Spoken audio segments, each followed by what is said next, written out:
जय जगन्नाथ। चलतु शुणिबा आजिर कहानी यौतुक।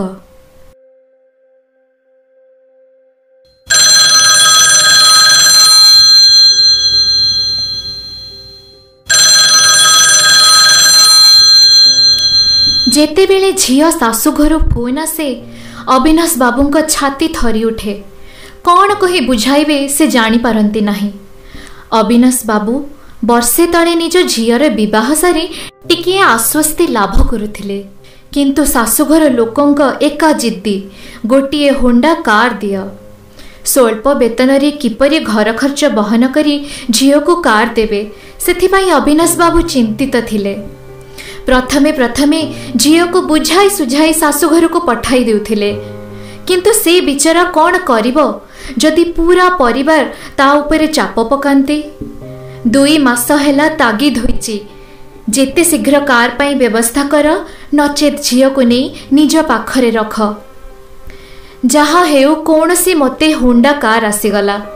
झील और ज्वाई नुआ कार नहीं खुशी रे विदा हेले। अविनाश बाबू भाबुथिले जहा हो एते बड़ बोझ मुंडरू गला, किंतु अविनाश बाबूंक एपरी कार्यकलाप देखि तांको स्त्री को भल लगिला नहीं। से अविनाश बाबूंक पाखको आसी कहिले, आज कार मागिले काली जदि एहाठारु अधिक महंगा जिनिस दाबी करंती तेबे तुमे कौन करिबो। अविनाश बाबूंक आखिरु 2 टोपा लुह गड़ी आसिला। से थरिला कंठरे एतिकी कहि पारिले, एबे भी मो शरीर रे आउ गोटिए किडनी बाकी अछि। यौतुक एक घृण्य प्रथा। यौतुक नेबा लोक जेतिकी दोषी, देउथबा लोक भी सेतिकी परिमाण रे दोषी। तेबे चलंतु शुणिबा आजिर नीति शिक्षा। यौतुक काहाकू दियंतु नहीं कि आणंतु नहीं।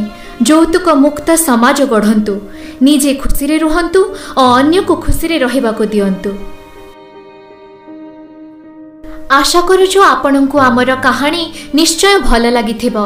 एही भली खूब सुंदर सुंदर कहानी आपण माने सुनिबाकू पाइबे प्रति शनिवार संध्या 6 टारे केवल ओडिया मो भाषा पेज रे।